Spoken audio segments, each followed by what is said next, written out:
Hemos referido en varias ocasiones que solo Bolivia vota para elegir jueces.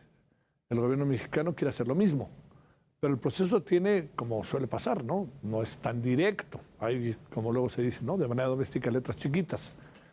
Primer paso, hay un primer filtro que pasa por el Parlamento boliviano. Son las y los legisladores los que llevan a cabo una preselección.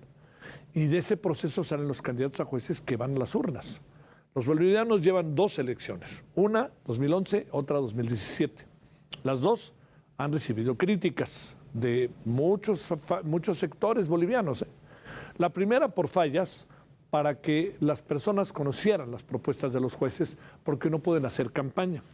Y en 2017 se habló de una intervención del poder político porque la Asamblea Legislativa era controlada por el partido Movimiento al Socialismo. ¿De quién era este partido? De Evo Morales.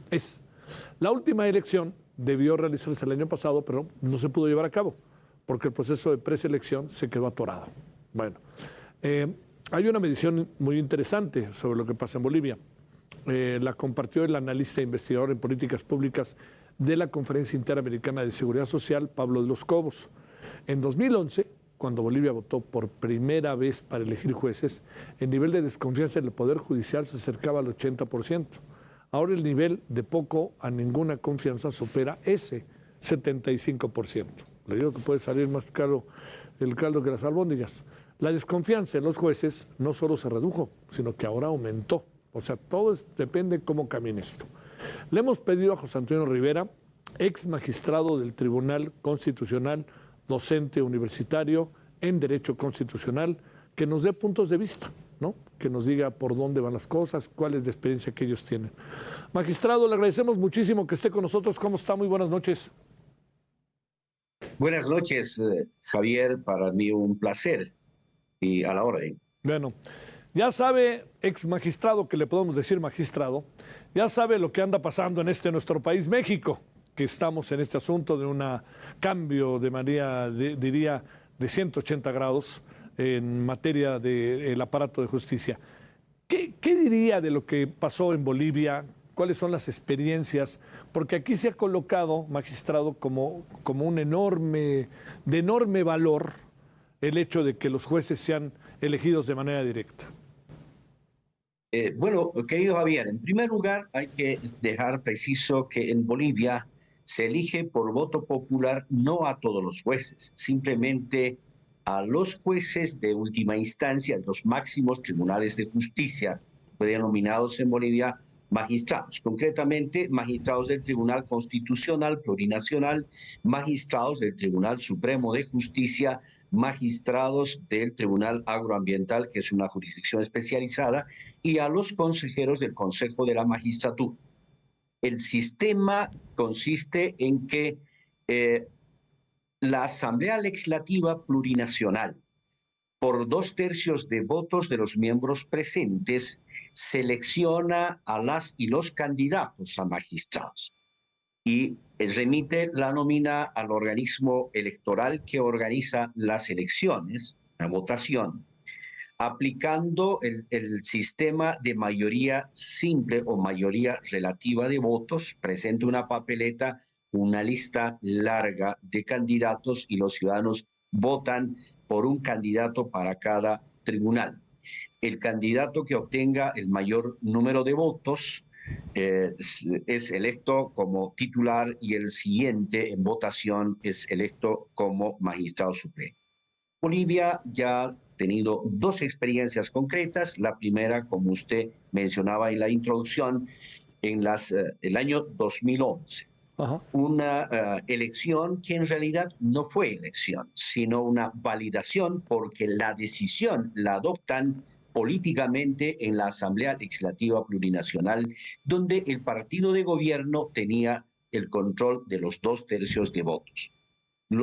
Las y los candidatos fueron seleccionados no sobre la base de una comprobación pública de las idoneidades, de la probidad que debe estar dotados el aspirante a ejercer este alto cargo, sino fueron seleccionados por criterios de afinidad política e ideológica.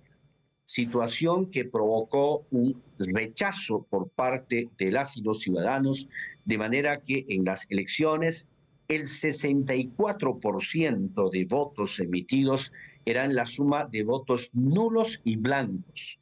Solamente el 34% eran votos válidos dirigidos a los candidatos, de los cuales para el Tribunal Constitucional el candidato que mayor votación obtuvo fue del 15% con relación a los votos emitidos.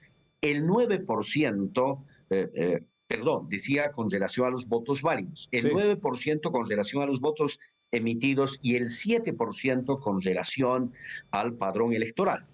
El séptimo magistrado ingresó con el 2% de votos emitidos y el 1% del padrón electoral, lo que de hecho demuestra que no fueron dotados de la legitimidad democrática que fue el primer fundamento para adoptar este sistema. Y por supuesto que en el ejercicio de sus funciones, al haber sido seleccionados con criterios de afinidad política, porque estuvieron de magistrados quienes anteriormente habían desempeñado a cargos de alta confianza política en el gobierno, en el desempeño de sus funciones no cumplieron la labor con independencia e imparcialidad. Fue ese tribunal que el año 2017 expidió una vergonzosa sentencia, la 0084-2017, declarando no aplicable la norma constitucional que impone limitación a la reelección presidencial, con el argumento de que la reelección presidencial es un derecho humano contenido por el artículo 23 de la Convención Americana sobre Derechos Humanos, una lamentable decisión que permitió que Evo Morales se presentara una tercera reelección continua, no permitida por la Constitución, con el desenlace de la grave crisis social y política que tuvo que atravesar Bolivia. La segunda experiencia, Javier, fue el año 2017, donde ofrecieron aplicar la meritocracia en el proceso de selección. Por lo tanto, convocaron a un concurso de méritos, un examen escrito y unas entrevistas. Pero lo curioso del caso es que del 100% de puntaje, el 45% fue asignado a méritos y quienes apenas alcanzaron con sus méritos al 55% ingresaron a un examen escrito con preguntas formuladas con respuestas de selección múltiple, pero que estaban orientadas a comprobar los conocimientos enciclopedistas, no el conjunto de capacidades, potestades y habilidades para el desempeño de las funciones, no estaban dirigidas a comprobar la idoneidad ética, la idoneidad gerencial, la idoneidad social, política, la idoneidad psicológica. Y en ese examen, los que reprobaron pudieron recuperar con los puntajes asignados en concurso de méritos y una entrevista y al final del proceso, quienes apenas superaron 56 puntos entraron en las listas para ser votados por 2/3 y nuevamente se aplicó la mayoría del partido oficialista, terminando de seleccionar como candidatos a quienes tenían afinidad ideológica y política, excluyendo a quienes tenían una posición contraria al esquema gubernamental. Nuevamente la protesta ciudadana se presentó porque el 68% de los votos emitidos fueron la suma de votos nulos y votos en blanco, apenas el 32% de votos fueron válidos, de manera que se ratificó nuevamente la falta de legitimidad democrática. Y hoy esos magistrados están desempeñando sus funciones con carencia absoluta de independencia e imparcialidad. Y el Tribunal Constitucional ha emitido un conjunto de decisiones que han debilitado al extremo la institucionalidad democrática, puesto en riesgo el Estado constitucional de derecho, neutralizando al órgano legislativo en sus funciones de control y fiscalización.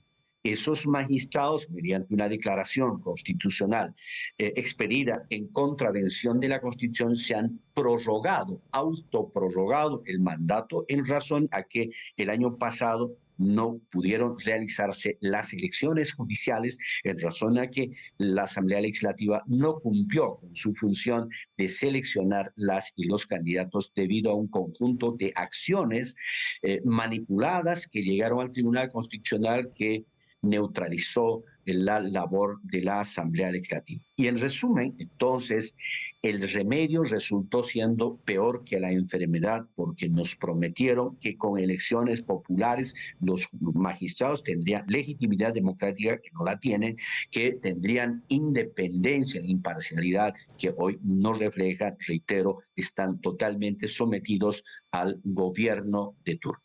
Ah, caray, caray. A ver, magistrado, como puede usted imaginar, en nuestro país hay una gran controversia sobre el tema. Grande, grande, porque además termina un sexenio, empieza otro. Hay una legitimidad marcadísima de parte del gobierno de Claudia Sheinbaum, que ganó las elecciones el 2 de junio. Yo le diría, ¿qué es lo que tendríamos que hacer?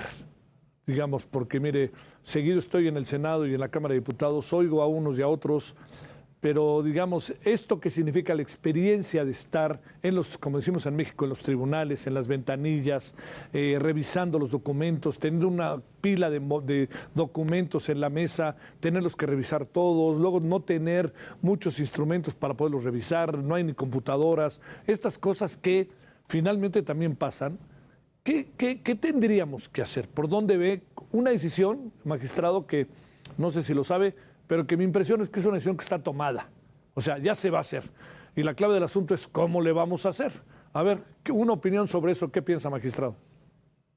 Bueno, muy rápidamente, Javier. En primer lugar, en el mundo entero no se aplica la elección por voto popular para designar a jueces magistrados, en razón a que los jueces magistrados son una especie de poder contramayoritario. Es decir, un órgano de poder que ejerce el control al ejercicio del gobierno, por lo tanto de las mayorías, para racionalizar el ejercicio del poder político y con ello garantizar el Estado constitucional de derecho, garantizar la democracia, pacificar la sociedad, otorgando protección efectiva e inmediata a los derechos humanos y fundamentales que son violados por quienes intentan el poder político. Ahora, es cierto que existe una crisis del sistema judicial con mayor acentuación y menores acentuación dependiendo del Estado en América Latina. Es cierto que esa crisis judicial está también contribuyendo a la crisis de la democracia juntamente con el hiperpresidencialismo, que es una de las grandes amenazas para la democracia en América Latina. Pero esa crisis judicial no se resuelve aplicando el sistema de elección por voto popular, porque cuando se aplique ese sistema, el órgano judicial dejará de ser el poder contramayoritario para pasar a formar parte de la mayoría y abandonará ese papel trascendental y fundamental que tiene de racionalizar el ejercicio del poder político ejerciendo un control.